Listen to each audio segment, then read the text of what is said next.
Ya, pertemuan ketiga, manajemen risiko. Kita akan bahas pada malam hari ini terkait dengan identifikasi risiko bisnis ya. Bagaimana cara mengidentifikasi risiko bisnis? Kita akan belajar pada malam hari ini ya. Nanti saya sertakan contoh ya. Contoh identifikasi risiko di RSUD Mampang Perapatan ya. Hampir sama ya nanti kalau misalnya nanti untuk perusahaan yang bergerak dalam bidang bisnis ataupun perusahaan-perusahaan swasta ya hampir sama, caranya hampir sama ya. Tuh, ya. Karena biasanya setiap perusahaan itu harus memiliki buku ya, panduan ya, pedoman paduan atau pedoman manajemen risiko itu harus ada. Risiko usaha. Nah, gitu ya. Apa sih yang dimaksud risiko usaha? Nah, sebelum kita membahas tentang risiko usaha, kita ulas kembali apa yang dimaksud risiko ya. Jadi risiko merupakan ketidakpastian yang ditimbulkan oleh adanya perubahan. Nah ini ya, ini minggu lalu ya kita sudah belajar definisi dari risiko. Jadi apa sih yang dimaksud risiko ya? Adanya ketidakpastian ya. Ya, ketidakpastian ini terkait dengan usaha kita. Nah itu misalnya ya, misalnya memilih usaha gitu ya. Jadi bisa jadi dari internal maupun eksternal. Nah itu ya. Kalau dari eksternal seperti kita pelajari minggu lalu ya, bisa dari bencana alam ya, banjir, tanah longsor gitu ya, kebakaran. Nah itu adalah satu hal yang ketidakpastian ya, yang tidak bisa kita kendalikan ya, karena itu dari eksternal ya. Kalau dari internal perusahaan, nah misalnya pada bagian keuangan, nah terjadi penyelewengan uang ya, gitu ya. Kemudian terjadi manipulasi ya, laporan gitu ya, yang tidak disajikan sesuai dengan kenyataan gitu ya. Nah di situ kemudian juga bisa jadi dengan adanya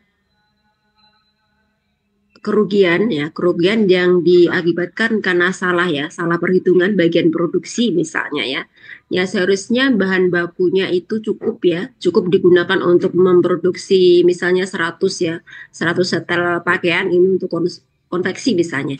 Ya ternyata karena memotong kainnya itu tidak sesuai gitu, sesuai dengan ukuran nah, gitu sehingga bahannya itu kurang. Nah, ini ya contohnya ya itu dari pihak dari internal ya. Jadi risiko itu bisa dari internal maupun dari eksternal gitu ya.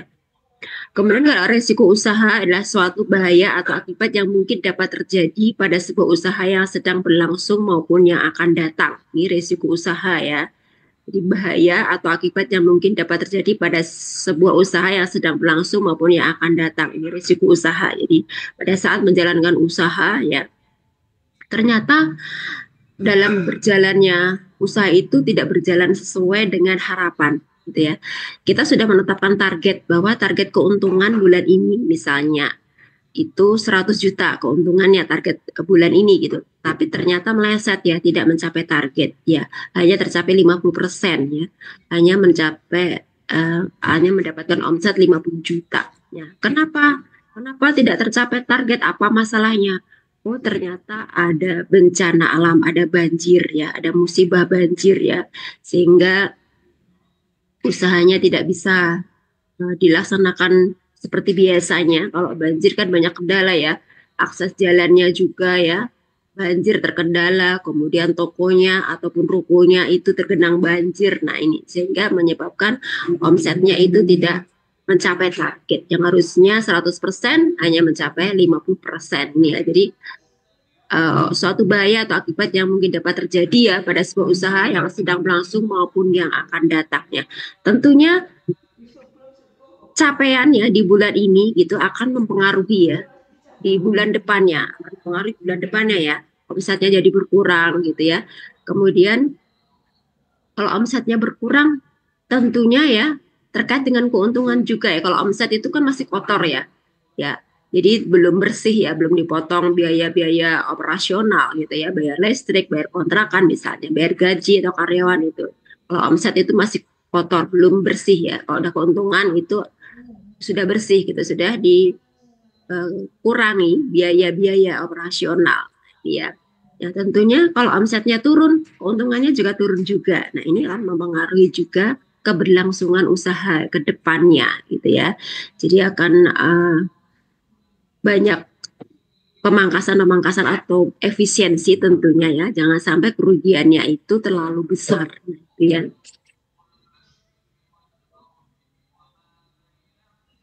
Nah, untuk berikutnya faktor yang mempengaruhi ketidakpastian.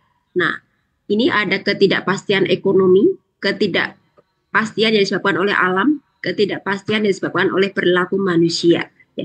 Ketidakpastian ekonomi ini terkait dengan kondisi ya, kayak ekonomi ya, masyarakat ya saat ini ya. Ketidakpastian ekonomi ya. Jadi bisa juga dengan adanya inflasi ya. Jadi adanya kenaikan harga ya, kenaikan harga yang tinggi ya, apalagi mau lebaran ya ini ya. Harga cabai sudah naik ya, harga sembako ya naik ya. Nah, ini ketidakpastian ekonomi. Nah, ini juga bisa mempengaruhi ya, mempengaruhi keberlangsungan suatu usaha ya. Misalnya kalau usaha rumah makan misalnya ya, itu dengan harga harga naik, sembako naik ya, tentunya akan mempengaruhi ya terhadap modal yang dikeluarkan untuk membeli bahan baku tentunya akan lebih banyak ya mengeluarkan modal ya untuk beli cabai misalnya, contohnya cabai ya. Biasanya cabai itu sekilo bisa 30.000, 50.000, ini sampai 100.000 bahkan 125.000. Nah ini ya, jadi biaya operasionalnya tentunya akan lebih besar ya dibandingkan dengan hari-hari biasa. Nah ini ketidakpastian ekonomi ya. Nah, ini tentunya nanti akan mempengaruhi keuntungan ya, teman-teman ya. Jika modal yang dikeluarkan banyak, besar ya, tentunya nanti keuntungannya akan berkurang ya. Kemudian ketidakpastian disebabkan oleh alam ya. Ini seperti yang saya contohkan tadi ya. Ternyata ada banjir, kemudian tanah longsor, kemudian ada angin puting beliung, ada kebakaran dan sebagainya ya. Ini jadi ketidakpastian yang disebabkan oleh alam. Ini juga faktor yang mempengaruhi ketidakpastian suatu usaha ya.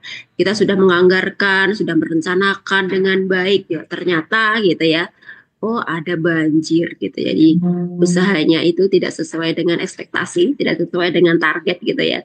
Ada banjir. Oh, ternyata ada tanah longsor dan sebagainya. Nah, ini adanya ketidakpastian yang disebabkan oleh alam, ini faktor ya yang mempengaruhi ketidakpastian. Kemudian ketidakpastian yang disebabkan oleh perilaku manusia. Nah, ini adanya perilaku manusia ya, gitu ya. Dimana kan uh, kondisi keekonomi saat ini ya, sebagian masyarakat itu ya merasa sulit gitu ya kondisi keekonomi saat ini gitu ya. Banyak yang di PHK, teman-teman kan dengar ya kemarin ya beberapa pabrik ya tutup ya, banyak yang di PHK. Nah, ini ya ketidakpastian yang disebabkan oleh perilaku manusia ya. Jadi sebagian masyarakat itu ada yang menganggur, belum mendapatkan pekerjaan tetapnya. Kemudian itu akan berdampak pada kesenjangan sosial dan sebagian masyarakat, tidak semua gitu ya, ada yang mengambil jalan pintas ya, misalnya ini contoh ya, kita memiliki usaha ya, usaha kita di suatu tempat misalnya di suatu kota A gitu. Nah, ternyata gudang kita itu kebobolan. Nah, dimaling orang itu misalnya barang-barang stok di gudang. Nah, ini ya perilaku manusia ya tadi ya, karena mereka kepepet ya diberhentikan dari pekerjaannya gitu, karena ya pabriknya sudah gulung tikar. Nah, itu ya. Jadi pikirannya sudah kalut gitu ya, sehingga bertindak yang tidak sesuai dengan uh, peraturan gitu ya, maksudnya ya gitu ya, berbuat kejahatan gitu ya, uh, mencuri gitu ya di gudang, gudang usaha misalnya punya kita, misalnya ya kita milik usaha gitu ya, kita kan rugi gitu ya, barang kita di gudang dicuri, diambil orang gitu ya. Nah, ini ketidakpastian yang disebabkan oleh perilaku manusia. Nah, bagaimana caranya agar terhindar dari hal-hal seperti itu? Nah, ini ada identifikasi risiko nanti ya. Misalnya dipasang CCTV, kemudian kita sewa satpam atau security atau penjaga ya keamanan ya, yang menjaga gudang kita, atau kita membuat kunci ganda gitu ya, gembok gitu, diganda gitu kuncinya ya, sehingga tidak mudah untuk dibobol maling ya. Itu contoh misalnya ya. Nah, ketidakpastian yang disebabkan oleh perilaku manusia, contohnya Bisa juga dengan penyelewengan-penyelewengan ya. Misalnya contoh tadi bagian keuangan, bagian kasir ya sudah diberikan amanah gitu ya, eh, agar bisa bekerja dengan baik dengan jujur, ternyata ya dia tergoda gitu ya untuk menggelapkan uang, misalnya ya, membuat laporan palsu gitu. Nah, kemudian transfer ke rekening pribadi misalnya, itu ya ketidakpastian yang disebabkan oleh perilaku manusia yang tidak jujur, tidak amanah dalam bekerja ya. Yang di sini yang riskan itu adalah bagian keuangan. Nah, itu makanya perlu ya diidentifikasi risikonya. Bagaimana caranya agar hal itu tidak terjadi ya? Diadakan audit ya, ada secara berkala ya, per triwulan atau semester ya, gitu. Satu semester sekali itu dilakukan audit gitu ya, atau dilakukan pembukuan yang pemeriksaan pembukuan ya ganda gitu ya, pembukuan ganda ya. Misalnya kalau kasir itu tidak boleh memegang uang di brankas terlalu lama gitu. Jadi hanya beberapa hari gitu, sehari atau 2 hari harus segera di store ke bank misalnya gitu ya. Nah itu harus sepengetahuan dengan pimpinan ya gitu, berapa tiap harinya itu pemasukannya dan harus segera disetorkan ke bank misalnya. Nah itu untuk menghindari adanya penyelewengan-penyelewengan penggunaan uang yang tidak diinginkan. Nah, ya. Jadi ini adalah beberapa faktor yang mengaruhi ketidakpastian ya. Gitu. Jadi ada dari segi ekonomi disebabkan oleh alam dan oleh perilaku manusia ini ya. Nah, kemudian menyikapi risiko bisnis. Nah, ini sebentar ya. Oke.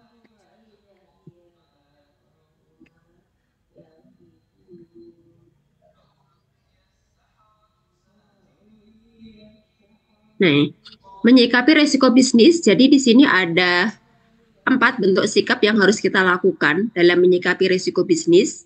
Yang pertama, menghindari risiko. Nah, bagaimana sih caranya agar kejadian hal-hal yang tidak kita inginkan itu ya tidak terjadi? Kita harus menghindari risikonya. Kemudian mengurangi risiko. Ya, berusaha untuk mengurangi risiko ya, jangan sampai risiko-risiko fatal yang tidak diinginkan itu terjadi.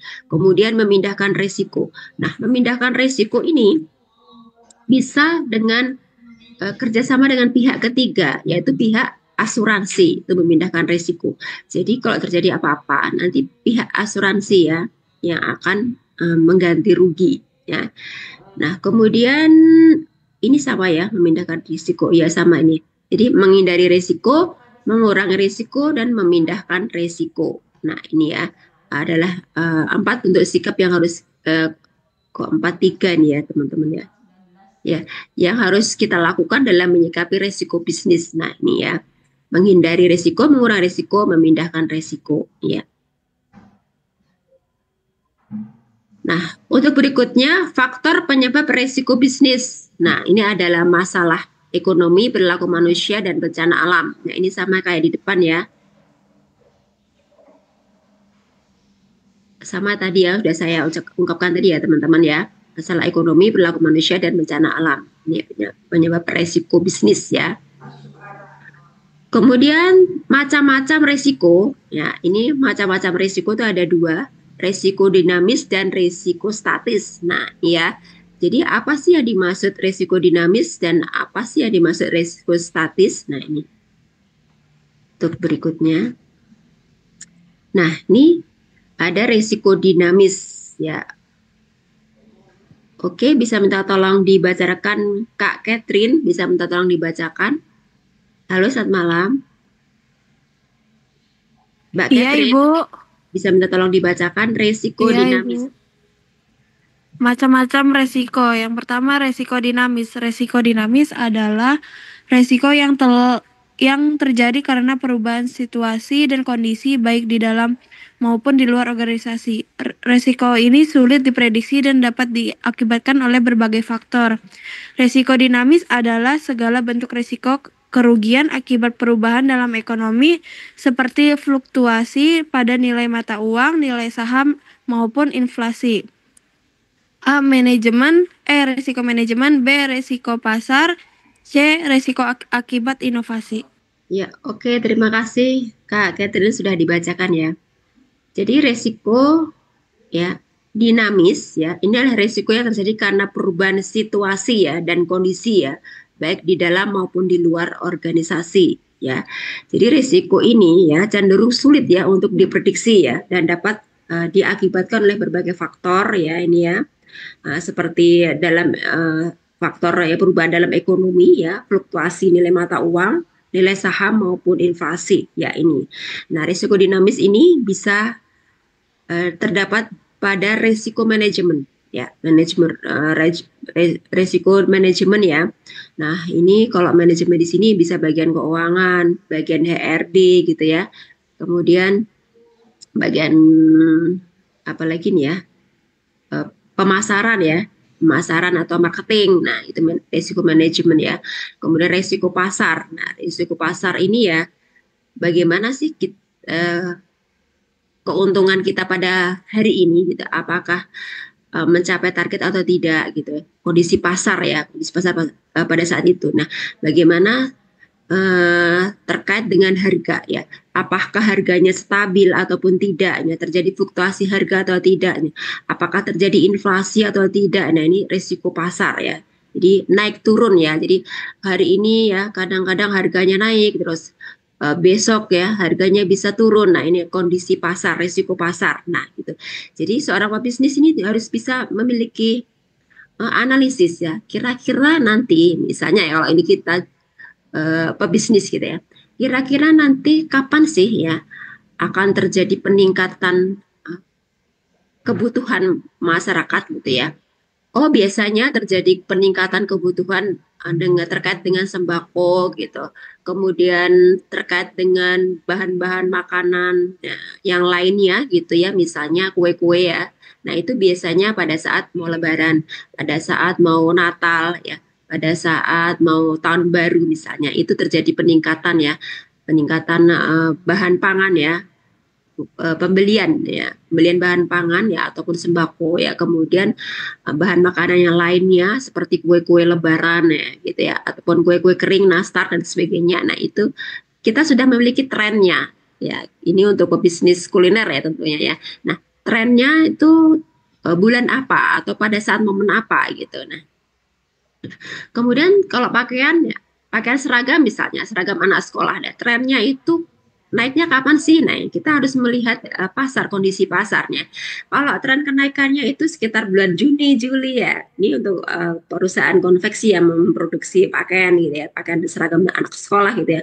Nah, harus diproduksi lebih banyak dari hari biasanya ya, karena peningkatannya itu luar biasa ya pada saat momen-momen kenaikan kelas ya gitu ya, ataupun masuk ya, anak sekolah tuh mau masuk sekolah gitu tahun ajaran baru. Nah, itu kan tentunya peningkatan ya, permintaan pakaian ya untuk seragam itu akan meningkat. Nah, perusahaan konveksi ini harus bisa membaca tren itu. Jadi pada saat momen-momen seperti itu produksinya itu ditambah dari hari-hari biasanya. Kalau misalnya di bulan Januari, Februari, Maret itu belum tinggi permintaannya, kan kita bisa lihat analisis tren ya. Ya jangan memproduksi banyak ya, nanti tidak akan laku terjual. Nah, ini kita uh, harus bisa memiliki analisis ya, analisis tren ya, tren penjualan atau tren permintaan pasar. Kita harus memiliki itu ya. Uh, Berusaha untuk memetakan ya dari tahun ke tahun kira-kira trennya di mana nih naiknya, kemudian turunnya di mana nih penjualannya. Nah, itu ya risiko pasar. Jadi memang kalau kita namanya orang jualan ya, kadang-kadang untungnya banyak, kadang-kadang untungnya sedikit. Nah, pada saat kita untung banyak itu kita harus bisa efisiensi pengeluaran ya. Jangan langsung wah kita untung banyak ini ayo kita beli kita belanja ini gitu ya. Ayo kita jalan-jalan. Nah, jangan seperti itu ya. Kita sisihkan ya, kita tabung ya untuk mengantisipasi nanti pada saat penjualan kita turun. Nah, kita masih ada cadangan dana. Nah, itu ya harus bisa bijak ya menggunakan uang. Nah, ya. Kemudian risiko akibat inovasi. Nah, ini ya. Nah, jika kita memiliki usaha, ya ini contohnya semuanya ini kita jadi pengusaha lah gitu ya. Usaha kuliner contohnya, yang gampang aja gitu. Kita memiliki usaha, kita ingin berinovasi dong ya. Misalnya kue ya, kita memiliki usaha kue gitu ya. Uh, tentunya kue yang dijual tidak itu-itu aja, nanti konsumen bosen gitu. Kita berusaha untuk inovasi nih. Nah, membuat produk baru nih, mengeluarkan produk baru kue. Nah, kue tidak seperti biasanya ya. Kita membuat inovasi kue ya, rasa pandan, stroberi gitu. Bolu nih ya, bolu pelangi contohnya ya. Jadi variasi rasa pandan ya. Pandan kan dari hijau ya. Stroberi itu eh, merahnya gitu. Contoh ya kalau kue pelangi ya merah, kuning, hijau. Nah kuningnya itu misalnya dari pisang. Nah gitu misalnya contohnya kita mix gitu ya. Kemudian kita eh, buatlah suatu kue ya. Jadi warna-warni namun rasanya itu ada tiga rasa gitu ya. Misalnya tadi stroberi, kemudian stroberi apa tadi? Stroberi yang hijaunya tadi apa? Pandan ya. Stroberi, pandan ya. Dan pisang misalnya ya. Kita mixnya menjadi kue pelangi namanya. Nah, akibat dari inovasi tersebut ya bisa inovasi produk tersebut bisa booming atau laris di pasaran, bisa juga tidak ada yang minat. Nah, ini adalah resiko akibat inovasi gitu ya. Bisa juga laris manis ya, karena diterima oleh masyarakat dan rasanya juga pas. Nah, sehingga produk kita itu laris manis ya, terjual ya, bahkan sampai beberapa box gitu terjual gitu ya. Nah, bisa juga inovasi baru tersebut tidak diminati oleh masyarakat. Nah, kita sudah memproduksi misalnya ataupun sudah membuat hari itu gitu misalnya 10 kotak gitu ataupun 20 kotak ternyata hanya laku dua. Nah, dua kotak gitu ya. Dari 10 kotak misalnya kan uji coba nih, hanya laku dua kotak. Nah, 8 kotaknya tidak laku terjual. Nah, itu kan rugi kita ya. 8 kotak tidak laku terjual. Nah, biaya operasional berapa ini? Bahan baku berapa nih yang sudah dibuat untuk menggunakan membuat kue tersebut? Nah, kita rugi. Nah, ini adalah risiko akibat inovasi ya. Jadi bisa untung, bisa juga rugi. Nah, dari inovasi baru tersebut. Nah, ini ya. Ini adalah risiko dinamis ya. Yang terjadi karena perubahan situasi dan kondisi baik di dalam maupun di luar organisasi. Nah, ini adalah risiko dinamis. Ya, kemudian ada juga risiko statis ya, ada risiko dinamis, ada risiko statis. Oke, Kak Siti Kamalia bisa minta tolong dibacakan sambil ngapalin mahasiswa saya nih. Halo Kak Siti Kamalia. Iya, Bu. Bisa minta tolong dibacakan risiko statis? Oh, boleh, Bu. 2. Risiko statis. Risiko statis adalah risiko yang tidak dipengaruhi oleh keadaan ekonomi, seperti kemungkinan kehilangan harta benda karena kebakaran dan pencurian. A. Risiko murni atau pure risk. Terjadi suatu bersifat murni risiko dan biasanya sumber risiko itu adalah dari alam. Misalnya kebakaran, ledakan, gempa bumi, dan banjir bandang. B. Risiko spekulatif adalah risiko untung rugi seperti yang terjadi dalam perjudian dan perdagangan. Risiko spekulatif dapat menyebabkan terjadinya risiko yang dapat menimbulkan kerugian atau keuntungan. Risiko spekulatif biasanya tidak diasuransikan. Ya, oke, terima kasih Mbak Siti Kamalia. Nah, sekarang kita pelajari risiko statis. Nah, ini adalah risiko yang tidak dipengaruhi oleh keadaan ekonomi ya. Jadi, contohnya ini adalah kehilangan harta benda karena kebakaran dan pencurian. Ini risiko-risiko yang kita tidak bisa mengendalikannya ya, karena sifatnya dari eksternal ya. Ya, karena adanya kebakaran, pencurian ya, dan ini ada risiko murni atau pure risk. Ini terjadi suatu bersifat murni ya, risiko ya. Nah, itu biasanya dari alam, misalnya contohnya ini kebakaran, ledakan, gempa bumi, banjir bandang, ini ya risiko status ya.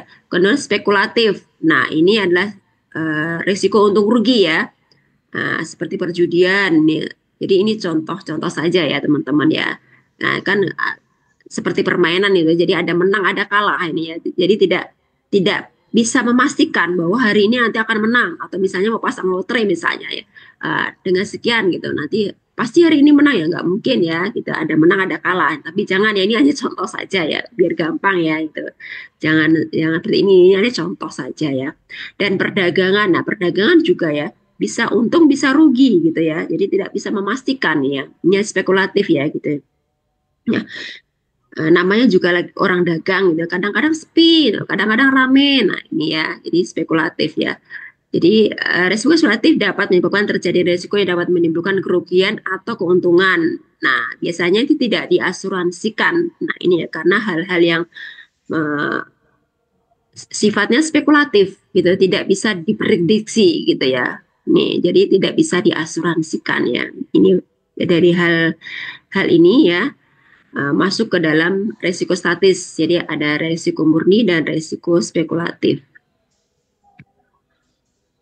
Nah, kemudian untuk berikutnya tahapan manajemen risiko. Nah, nih apa sih tahapan-tahapan manajemen risiko ya? Tahapannya ini ya, gitu ya. Yang pertama, kita harus mengidentifikasikan risiko-risiko yang dihadapi. Ini pertama ya, diidentifikasi dulu risikonya.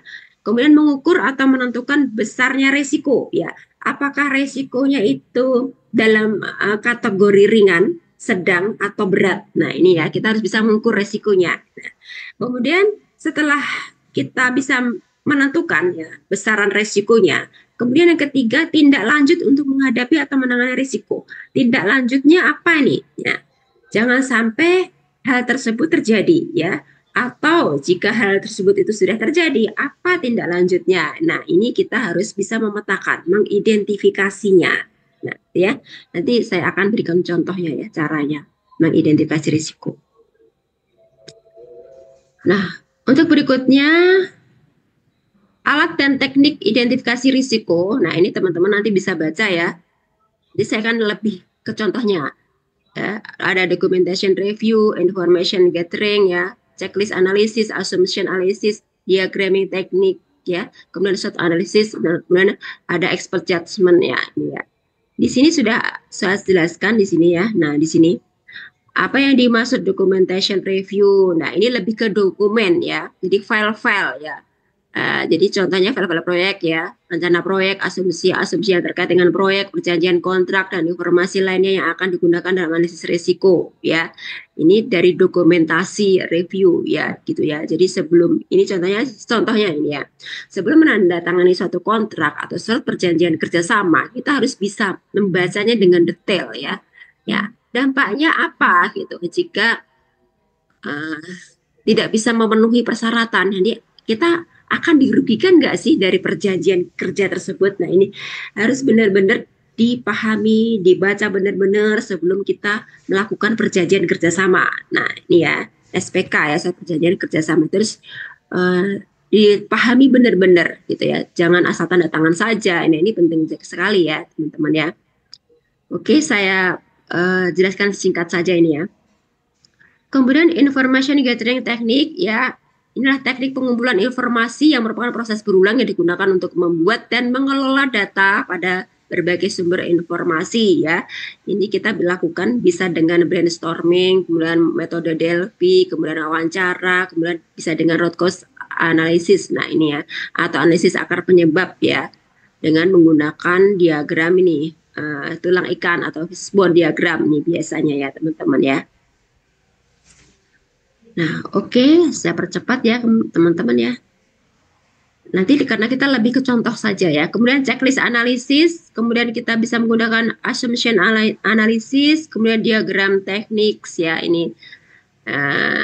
Kemudian yang keenam kita menggunakan SWOT analisis, kemudian juga menggunakan expert judgment. Nah, ini ya adalah beberapa alat dan teknik identifikasi risiko ya. Nanti kita percepat karena akan lebih ke contoh saja. Nah, oke, untuk ini adalah output identifikasi risiko. Nah, apa sih outputnya dari identifikasi risiko itu? Nah, output atau hasil utama dari proses identifikasi risiko adalah daftar risiko. Jadi nanti kita bisa mengetahui ya, daftar-daftar risiko apa saja gitu ya, yang ada dalam suatu unit kerja ya, ataupun ada dalam suatu perusahaan tersebut. Apa sih daftar resikonya? Nah, dengan daftar resiko tersebut nanti kita akan bisa meminimalisir kejadian-kejadian yang berdampak negatif yang tidak kita inginkan ya. Ini kalau daftar risiko ini sendiri ini adalah dokumen yang mencatat hasil identifikasi risiko dan tanggapan risiko potensial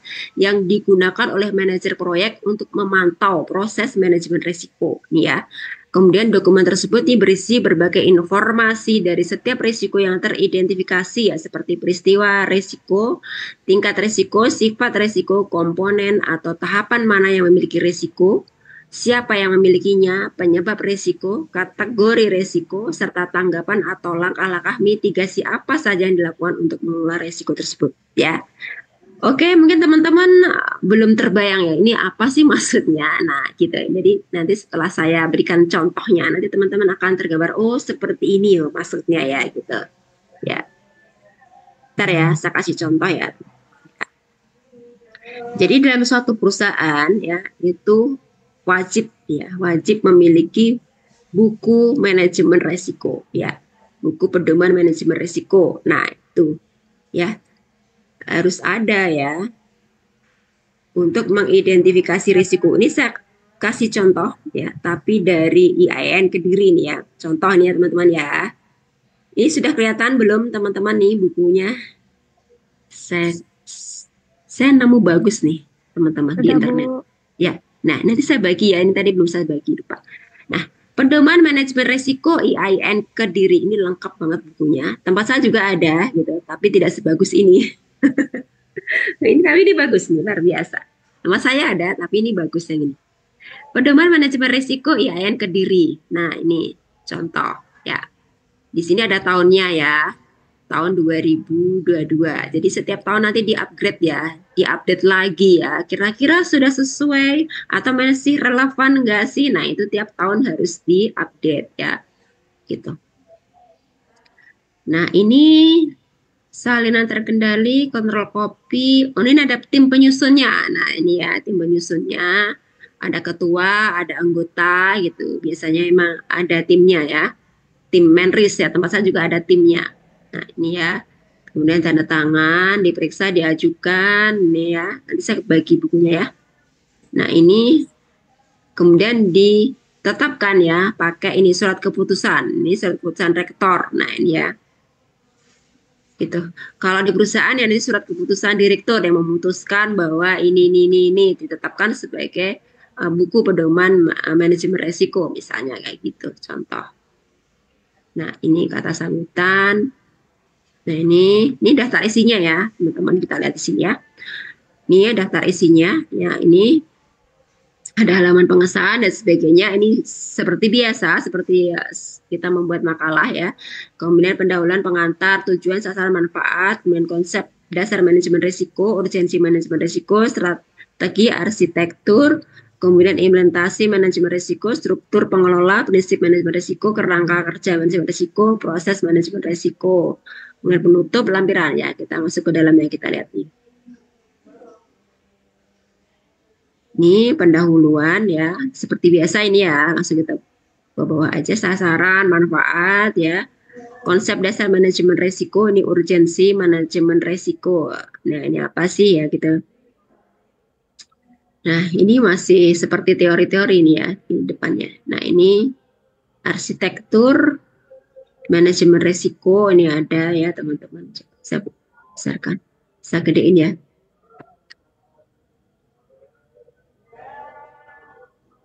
Nah, ini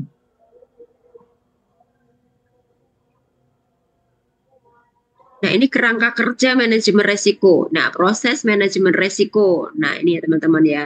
Jadi mereka buat ini ya skemanya ya seperti apa ya. Nanti saya bagi teman-teman bisa dibaca ya. Ya, kemudian implementasi manajemen resiko. Nah, ini ya. Di atas di sini kita lihat di sini ya. Ada penanggung jawabnya ya. Penanggung jawab manajemen risiko adalah rektor IAIN ya. Ini ya. Adalah pimpinannya ini ya, penanggung jawabnya, kemudian ketuanya. Ya, ini tugasnya apa saja dicantumkan di sini ya. Kemudian wakil ketua. Nah, ini. Oke, kemudian anggotanya, koordinator dan sebagainya. Ini masih belum ke identifikasinya. Prinsip manajemen resiko, nah ini dimasukkan juga. Ini ada prinsipnya manajemen risiko apa saja yang teman-teman bisa baca ya. Kerangka kerja manajemen risiko ini dicantumkan juga. Ini bagus sekali nih proses manajemen risiko. Nah ini prosesnya. Proses manajemen risiko di sini atasnya ada penetapan tujuan, kemudian identifikasi risiko, analisis risiko, evaluasi risiko dan penanganan risiko. Nah ini ya, ini adalah proses manajemen risikonya. Oke, kategori risiko. Nah ini ya teman-teman ya. Dia memetakan kategori risikonya ya. Ini ada risiko strategik, ya, ada risiko manajerial atau operasional, kemudian risiko kepatuhan, risiko finansial, risiko kecurangan, ini ya. Kemudian risiko reputasi. Nah, ini adalah pemetaan risikonya, jenis-jenis risikonya ya. Nah, tingkat risiko jabatan. Sebentar, saya kecilkan. Nah, ini ya.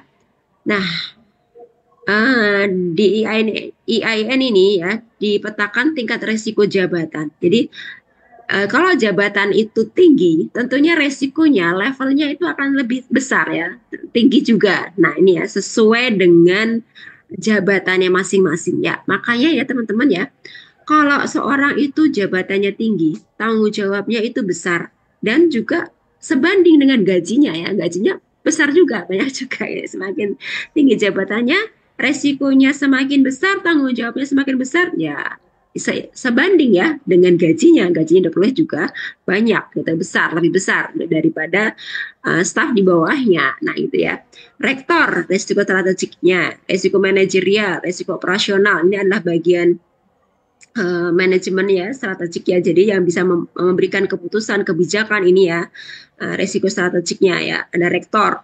Nah ini jabatannya rektor levelnya 13 ya. Nah, ini tinggi ya, resikonya lebih tinggi ya. Kemudian wakil rektor 12, dekan direktur pasca sarjana 11, kepala biro, nah ini 10, ketua lembaga atau kepala SPI 9 dan seterusnya. Jadi di sini ada bagi-bagian nih, dibagi ya.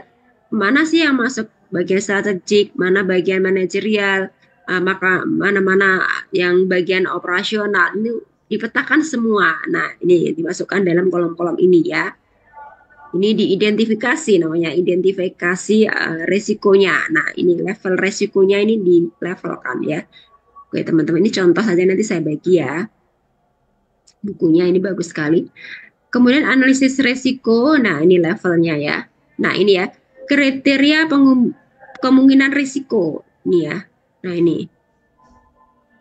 Jadi level 1 sangat jarang ya, 1% ya, sampai dengan 5%. Ini 0 sampai 1 kali frekuensi kemungkinan terjadi dalam 1 tahun. Ini presentasi kemungkinan terjadi dalam 1 tahun ini dipresentasikan dan ini jumlahnya berapa kali ya gitu ya, yang frekuensi kemungkinan terjadinya ya. Kemudian level 2 itu jarang ya. Ya, ini 5% sampai dengan 10% ya, 2 sampai 5 kali. Kemudian kadang-kadang ya, kadang-kadang 10% ya. Sampai 20%, 6 sampai 9 kali. Kemudian sering ya. Kemudian sangat sering nih levelnya. Jadi ditentukan di sini ya level ya. Levelnya apa sih resiko tadi? Kalau di bagian keuangan, nah bagian akuntan, nah itu resikonya besar apa enggak sih? Nah gitu ya. Oh resikonya besar itu sangat sering terjadi gitu. Penyelewengan, kemungkinan ya, kesempatan itu banyak kita dari bagian kalau akuntan enggak lagi, biasanya ya kita rapat ya, kalau akuntan tuh enggak, biasanya itu bendahara tuh yang sering menyelewengkan. Nah oke, kalau gitu bendahara poinnya 5, akuntan 4. Nah, ini gitu misalnya level ya, level dari kategorinya ya, kategori berat atau tidaknya risiko. Nah, ini ya. Itu maksudnya ya. Kita identifikasi. Nah, oke, nah ini ya. Kemudian ini dipetakan ya, dipetakan lagi, nanti saya kasih contohnya saja ya. Nih. Nah, ini dikasih warna label resikonya ya. Level resiko 1 sampai 4 ini kategorinya rendah ya. Warnanya hijau ya, masih diterima lah gitu responnya ya, masih diterima lah gitu, wajar lah gitu ya istilahnya ya. Level 5 sampai 8 ini kategorinya sedang, warnanya kuning, dapat diterima ya. Kemudian 9 sampai 15 tinggi, ini dikurangi. Nah, ini ya. Kemudian 16 sampai 25 kritis ya, dikurangi dan atau dihindari. Nah, ini ya. Kemudian menyusun peta risiko, risk map ya, itu gambaran kondisi risiko dalam sebuah chart ya berupa diagram kartesius. Nah, ini dipetakan ya. Nah, nanti teman-teman kalau ada praktek nggak akan bingung ya. Kalau ini gimana sih caranya? Nah, gitu ya. Nanti kalau udah dipraktekkan nanti mungkin nggak minggu-minggu ini nggak sih ya gitu. Mungkin setelah Lebaran ya gitu ya. Ini saya hanya memberikan gambaran dulu ya. Buku dari pedoman manajemen resiko ya. Ini kan belum saya ajarkan, kita hanya review sebentar gitu ya terkait dengan isi bukunya itu apa saja sih yang dimasukkan dalam buku pedoman ataupun panduan manajemen risiko. Nah, ini ya level dampaknya ini juga dipetakan ya. Sangat sering dan ini sedang, tinggi ya, tinggi, kritis. Nah, ini bagaimana kok seperti ini ya? Nanti ya next setelah Lebaran saya jelaskan ya. Ini kita cuma review bukunya aja ya. Nah, ini rata-rata level risiko 0 sampai 5 rendah, ini warnanya hijau, 6 sampai 10 sedang, ya kuning ya dan sebagainya. Ini kalau levelnya kritis ya sangat berat sekali gitu ya ataupun resikonya itu benar-benar gitu ya. Benar-benar berat gitu ya. Nah, itu merah. Nah, ini ya. Di sini kritis kategorinya. Nah, itu kasih warna merah. Nah, oke, seperti ini teman-teman ya. Bukunya ini lengkap sekali, nanti saya bagi ya teman-teman ya. Oke, saya akan memberikan contoh ya penerapannya. Ini seperti apa sih gitu ya, cara membuatnya gitu. Sebentar, saya kasih contoh cara membuatnya. Contohnya saja ini contoh ya. Identifikasi risiko ini contoh ya. Nanti UTS-nya buat begini ya, identifikasi risiko UTS. Nanti setelah saya jelaskan ini kan belum ya. Belum saya jelaskan secara detail ya, baru teori-teori ya. Nah, ini identifikasi risiko ya pada bagian CSSD ya, contoh ini ya, contoh yang ada saja ya di tempat saya gitu ya. Bagian sterilizer ataupun CSSD. Nah, ini ya, steril alat-alat nih ya. Nah, contoh ya.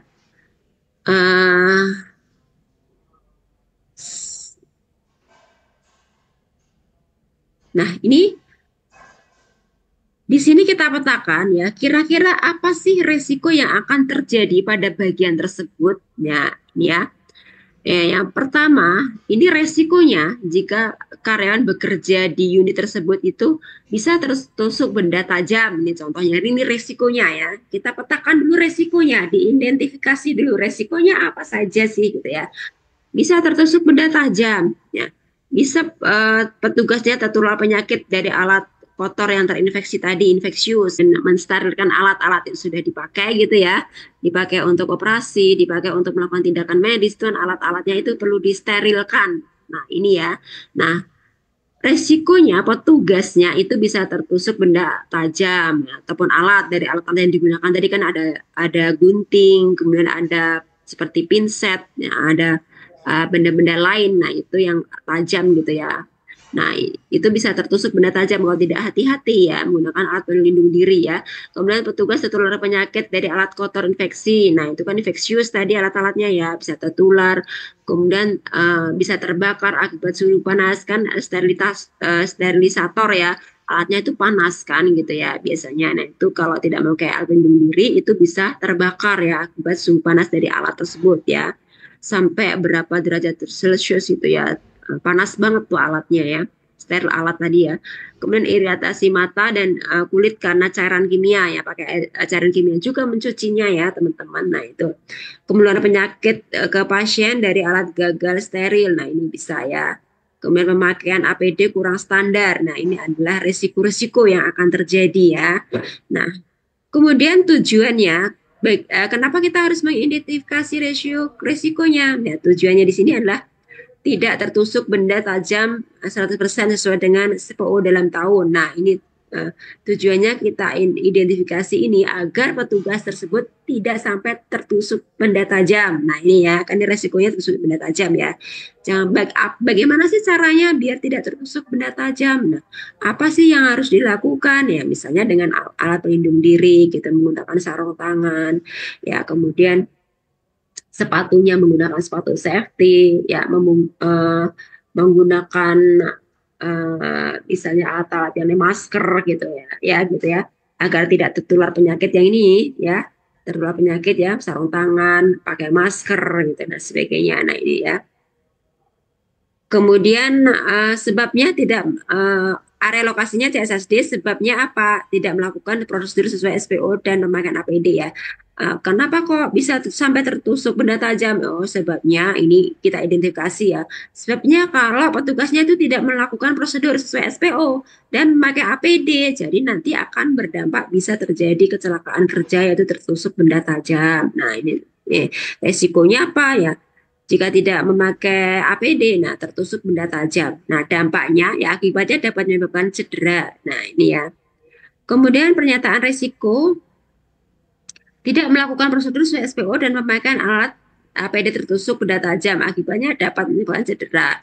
Nah kemudian pengendaliannya apa? Ini resikonya ya. Resikonya jika petugas tersebut tidak mematuhi ya standar prosedur SPO dan memakai APD ya. Nanti bisa tertusuk benda tajam. Nah, pengendalian yang sudah ada saat ini adalah SPO pemakaian APD ya. Ada SPO-nya ya.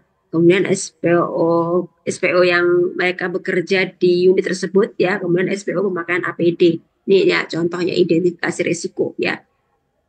Ini panjang sekali sampai bawah ya. Kemudian di sini ya teman-teman dipetakan lagi, diidentifikasi lagi ya.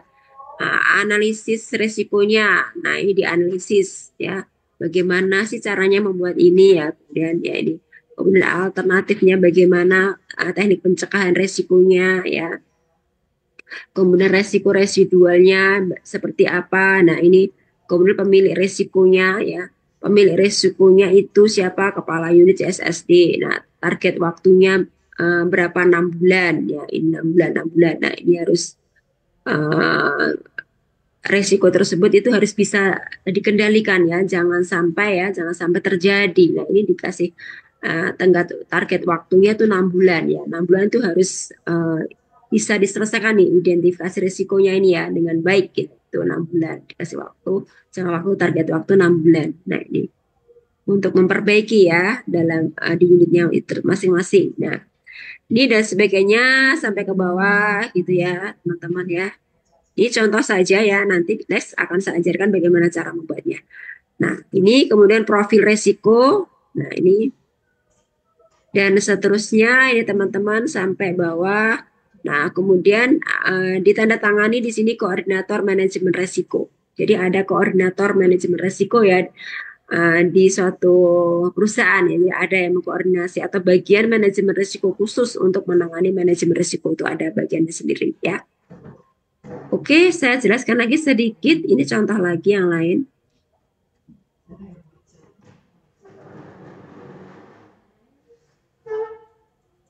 Sebentar. Bentar ya, saya kasih contoh yang lainnya. Saya buka dulu yang di sini nih. Mbak Ristania ada contoh seperti itu, seperti yang saya sampaikan di kantornya? Nggak ada, Bu. Karena kan tempat saya pemeliharaannya, tapi belum terima dokumen itu, Bu. Jadi kalau iya belum ada. Mungkin ada, tapi saya belum sempat cari ke bagian arsipnya gitu kan ya, bagian. Iya gitu. Jadi belum bisa ngasih dulu nih, harus izin dulu. Iya, udah nggak apa-apa, santai kita belajar di sini kok. Ini saya juga sudah ada contohnya. Ya, oke. Nah, ini identifikasi risiko, ini RSUD Mampang Perapatan. Nah, ini ya.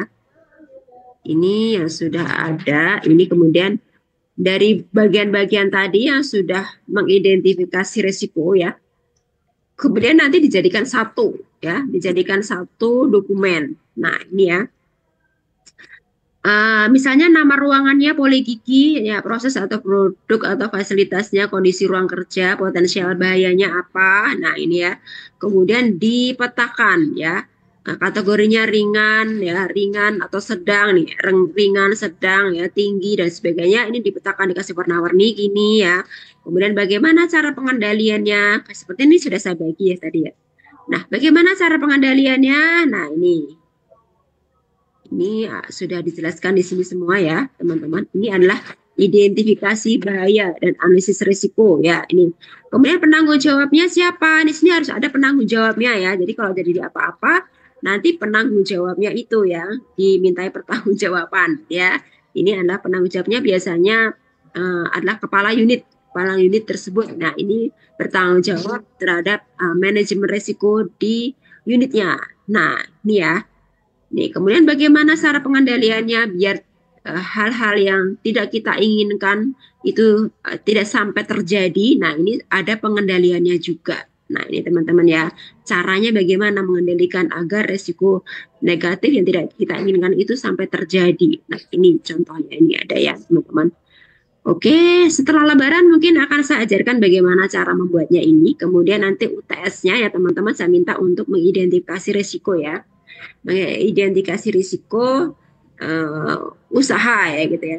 Bisa dari perusahaan tempat bekerja ya atau teman-teman nanti membuat sendiri ya.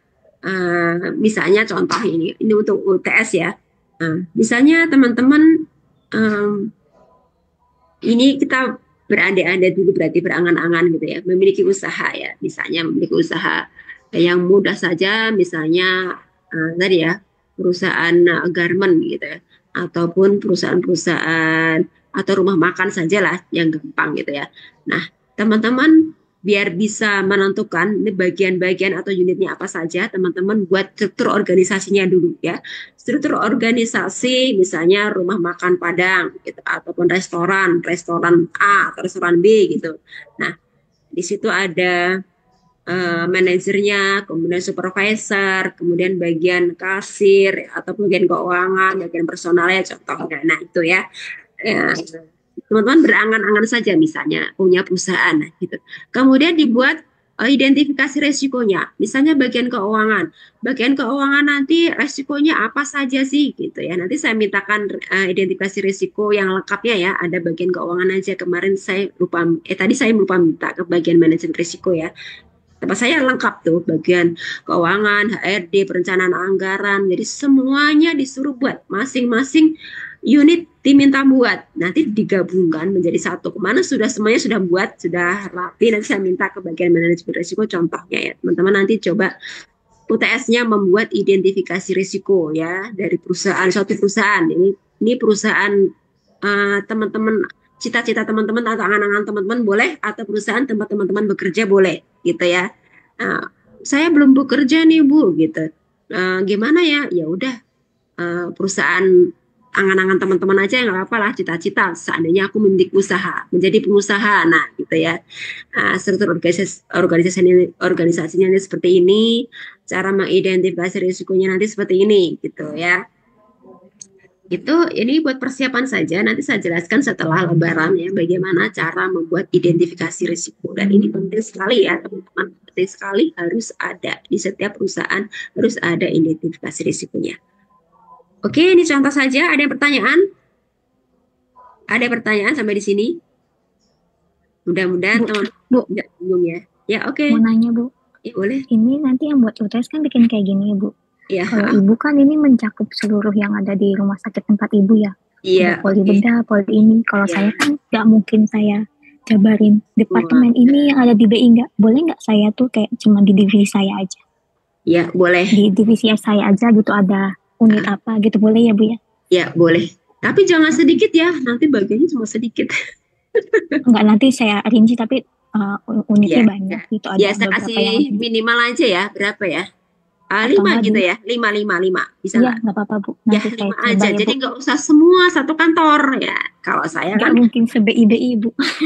Ya minimal 5 lah gitu ya, teman-teman. 5 bagian lah ya gitu. Iya, bisa Bu, bisa kalau 5. Satu rumah sakit banyak ya gitu, tempat saya ya.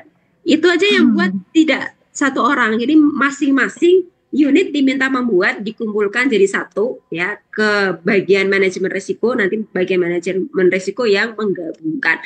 Ini juga tidak satu orang yang buat ya teman-teman. Kalau bagian ruang bersalin ini ya bagian ruangan bersalin ya mereka koordinasi, mereka rapatkan bagiannya masing-masing ya, kemudian disetorkan atau dilaporkan gitu ya ke ketua manajemen risiko. Nanti ketuanya beserta sekretaris dan timnya mengolah lagi dikumpulkan jadi satu, nah menjadilah buku manajemen risiko RSUD Mamang Prambanan gitu ya. Semua bagian jatuhnya nanti digabungkan jadi satu ya. Jadi persiapan aja ya nanti ini buat UTS-nya ya, membuat identifikasi risiko satu perusahaan ataupun unit usaha ya, minimal 5 ya, 5 unit atau 5 bagian yang diidentifikasi, jangan satu ya, sedikit banget tuh ya. Oke, sampai di sini ada lagi yang ditanyakan? Nanti untuk detailnya setelah lebaran ya kita belajar ya cara mengidentifikasinya. Ya, sudah jam 20.33. Mbak Putri, Mbak Siti, Mbak Naswa, Bu Rizka, Mbak Catherine, ada pertanyaan? Oke, sudah cukup jelas? Ya, oke. Kalau belum, Bu. Ya, gimana Bu Rizka? Cukup dulu, Bu. Cukup, ya. Baik, kalau sudah cukup ya. Saya akhiri kuliah kita pada malam hari ini ya. Semoga apa yang saya sampaikan bermanfaat ya teman-teman. Saya ucapkan selamat menjalankan ibadah puasa bagi yang menjalankan, dan sampai ketemu nanti kita setelah lebaran mungkin ya. Ya setelah lebaran ya. Oke, terima kasih semuanya. Selamat malam, sampai jumpa setelah lebaran ya. Assalamualaikum warahmatullahi wabarakatuh. Selamat malam, terima kasih. Selamat malam, Ibu. Terima kasih, Bu. Hati-hati di jalan ya, Ibu. Ya, Hati-hati oke, di terima jalan, Bu. kasih.